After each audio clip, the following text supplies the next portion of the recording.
আমরা যখন phone charge দিই বা ল্যাপটপ চালাই প্লাগ পয়েন্ট থেকে তো এসি কারেন্ট আসে, কিন্তু ভেবে দেখেছি কি এই এসি কিভাবে আমাদের ডিভাইসের জন্য দরকারি ডিসিতে বদলে যায়? এটা আসলেই একটা দারুণ প্রশ্ন। এই যে এসি থেকে ডিসি হওয়ার ব্যাপারটা, এর পেছনেই কিন্তু আছে রেকটিফায়ার, ফিল্টার আর পাওয়ার সাপ্লাইয়ের খেলা। মানে একটা রূপান্তর প্রক্রিয়া। একদম। আজকের এই আলোচনায় আমরা ঠিক এটাই দেখব, কিভাবে ধাপে ধাপে এসি থেকে আমরা একটা স্টেডি মানে স্থিতিশীল ডিসি পাওয়ার পাই। রেকটিফিকেশন, ফিল্টারিং, রেগুলেশন এইসব নিয়েই কথা বলবো। দারুণ, কারণ বেশিরভাগ ইলেকট্রনিক গ্যাজেটই তো চলে ডিসিতে, তাই এসিকে ডিসি বানানোটা মানে খুব দরকারি। আর এর প্রথম ধাপটাই তো রেকটিফায়ার। হ্যাঁ, ঠিক তাই। রেকটিফায়ার হলো সেই যন্ত্রটা যেটা এসি কারেন্টের দুদিকের ফ্লোকে একদিকে নিয়ে আসে। ধরুন অনেকটা ওয়ান ওয়ে রাস্তা ট্রাফিক পুলিশের মতো। আচ্ছা, এতে আমরা একমুখী কারেন্ট পাই, কিন্তু সেটা তো পুরোপুরি স্মুথ থাকে না। না না, ওটাকে বলে পালসেটিং ডিসি। মানে একদিকে যাচ্ছে ঠিকই, কিন্তু ভোল্টেজটা ওঠানামা করে। এই রেকটিফায়ার তো আবার কয়েক রকমের হয়, তাই না? যেমন ধরুন হাফ ওয়েভ। হ্যাঁ, হাফ ওয়েভটা সবচেয়ে সরল, মাত্র একটা ডায়োড লাগে। এসি ওয়েভের শুধু অর্ধেকটা ব্যবহার করে। তার মানে আউটপুটটা বেশ অমসৃণ হবে, পালসেটিং। হ্যাঁ, আউটপুটটা বেশ পালসেটিং হয়, এই জন্য এটা খুব বেশি ব্যবহার হয় না। তাহলে এর চেয়ে ভালো অপশন কি? ফুল ওয়েভ। হ্যাঁ, ফুল ওয়েভ রেকটিফায়ার। এর মধ্যে একটা হলো সেন্টার ট্যাপ রেকটিফায়ার। দুটো ডায়োড লাগে আর একটা স্পেশাল ট্রান্সফর্মার দরকার হয়, যার মাঝখানে একটা ট্যাপ করা থাকে। ও আচ্ছা। এটা হাফ ওয়েভের চেয়ে ভালো কেন? কারণ এটা এসি ওয়েভের দুটো হাফ সাইকেলকেই কাজে লাগায়, তাই আউটপুটটা একটু মসৃণ হয় আর ভোল্টেজও বেশি পাওয়া যায়। কিন্তু সবচেয়ে বেশি তো দেখি ব্রিজ রেকটিফায়ার। ওটাতে তো আবার 4টে ডায়োড লাগে। হ্যাঁ ঠিক, 4টে ডায়োড লাগে। তাহলে ওটা কেন এত পপুলার? সার্কিট তো একটু জটিল হলো।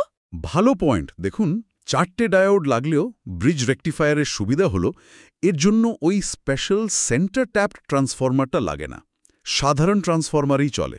ও, এটা তো একটা বড় সুবিধা। অবশ্যই। আর একই ট্রান্সফর্মার ব্যবহার করে সেন্টার ট্যাপডের চেয়ে প্রায় দ্বিগুণ আউটপুট ভোল্টেজ দেয়। আর এর রিপিলও কিন্তু কম থাকে। রিপল মানে ওই যে বললেন আউটপুটের অমসৃণতা? একদম, ওই অবাঞ্ছিত এসি অংশটা ব্রিজ রেকটিফায়ারে কম। এই জন্যই তো আমাদের মোবাইল চার্জার, অ্যাডাপ্টার এসব জায়গায় এটাই বেশি দেখা যায়। আচ্ছা, এই প্রসঙ্গে আরও কয়েকটা টার্ম শুনি, যেমন অ্যাভারেজ ভোল্টেজ, পিআইভি, এফিসিয়েন্সি। এগুলো একটু বলবেন? নিশ্চয়ই। অ্যাভারেজ বা ডিসি ভোল্টেজ হলো ওই পালসেটিং আউটপুটের গড় মান। রিপল ফ্যাক্টর দিয়ে মাপা হয় কতটা এসি অংশ রয়ে গেছে। আর পিআইভি মানে পিক ইনভার্স ভোল্টেজ, খুব জরুরি। কেন জরুরি? কারণ ডায়োড যখন রিভার্স বায়াসে থাকে মানে অফ থাকে, তখন সে উল্টো দিকে ম্যাক্সিমাম কতটা ভোল্টেজ সহ্য করতে পারবে সেটাই পিআইভি। এর চেয়ে বেশি ভোল্টেজ এলে ডায়োডটা নষ্ট হয়ে যেতে পারে। ও আচ্ছা, আর এফিসিয়েন্সি? এফিসিয়েন্সি মানে হলো কতটা ইনপুট এসি পাওয়ারকে আউটপুট ডিসি পাওয়ারে কনভার্ট করা গেল। ব্রিজ রেকটিফায়ারের এফিসিয়েন্সি সাধারণত ভালোই হয়। তাহলে সব মিলিয়ে ব্রিজ রেকটিফায়ারই এগিয়ে থাকছে, তাই তো? হ্যাঁ, বেশিরভাগ অ্যাপ্লিকেশনের জন্য ব্রিজ রেকটিফায়ারকে সেরা ধরা হয়। কম রিপল, ভালো আউটপুট ভোল্টেজ, সাধারণ ট্রান্সফর্মার, অনেক সুবিধা। তাহলে 3 ধরনের রেকটিফায়ারের মধ্যে কোনটা সবচেয়ে বেশি জনপ্রিয় এবং কেন? সেটা হলো ব্রিজ রেকটিফায়ার, কারণ সাধারণ ট্রান্সফর্মার লাগে আর আউটপুট ভোল্টেজ বেশি। একদম। আচ্ছা, রেকটিফায়ার তো এসিকে পালসেটিং ডিসি বানালো, কিন্তু এই ঢেউ খেলানো ডিসি তো চলবে না। এটাকে স্মুথ করার জন্যই তো ফিল্টার, যেন চা ছাঁকনি দিয়ে চা পাতা আলাদা করা। হা, দারুণ উপমা। হ্যাঁ, ফিল্টারের কাজ ঠিক এটাই, রিপলটাকে ছেঁকে বাদ দেওয়া। একই ধরনের ফিল্টার হয়? সবচেয়ে সহজ হলো শান্ট ক্যাপাসিটর ফিল্টার। লোডের সাথে প্যারালেলি একটা ক্যাপাসিটর জুড়ে দেওয়া হয়। ক্যাপাসিটর তো এসিকে সহজে পাস করতে দেয়, কিন্তু ডিসিকে ব্লক করে। মানে এসি কম্পোনেন্টগুলো ক্যাপাসিটরের মধ্যে দিয়ে বাইপাস হয়ে যায়। ঠিক। আবার আছে সিরিজ ইন্ডাক্টর ফিল্টার। ইন্ডাক্টর আবার এসি কারেন্টকে বাধা দেয়, কিন্তু ডিসিকে সহজে যেতে দেয়। আচ্ছা, আর এদের কম্বিনেশন? LC filter. হ্যাঁ। ইন্ডাক্টর আর ক্যাপাসিটর একসাথে লাগালে আরও ভালো ফিল্টারিং হয়, এটাকে এলসি ফিল্টার বলে। আর সবচেয়ে ভালো ফিল্টারিং দেয় পাই ফিল্টার। পাই ফিল্টার, ওটা কেমন দেখতে? ওটা অনেকটা স্যান্ডউইচের মতো, ক্যাপাসিটর, ইন্ডাক্টর, ক্যাপাসিটর এরকম।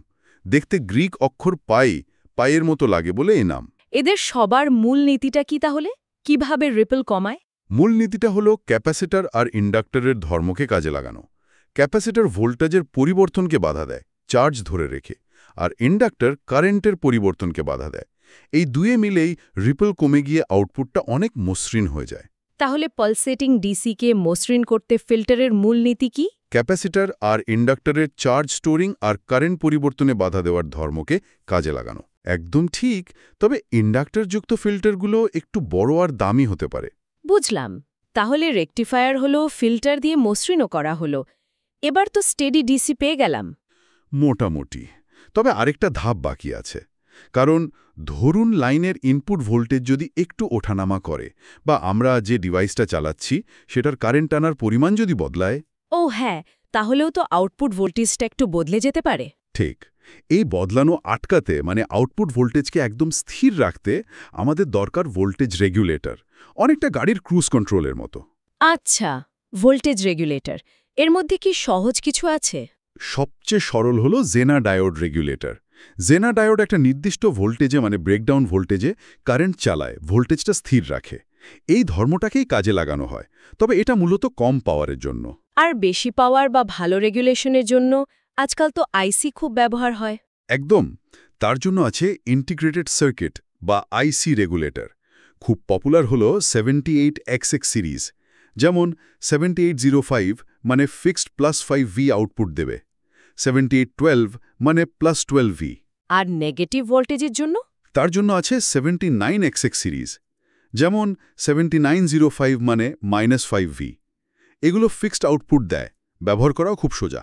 যদি আউটপুট ভোল্টেজটা নিজের মতো অ্যাডজাস্ট করার দরকার হয়? তার জন্য আইসি আছে, যেমন IC 723।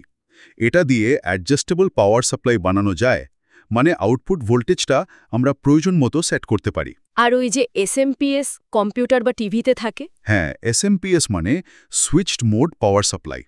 এটা খুব এফিশিয়েন্ট, মানে কম পাওয়ার নষ্ট করে। আজকালকার বেশিরভাগ আধুনিক যন্ত্রে এটাই ব্যবহার হয়।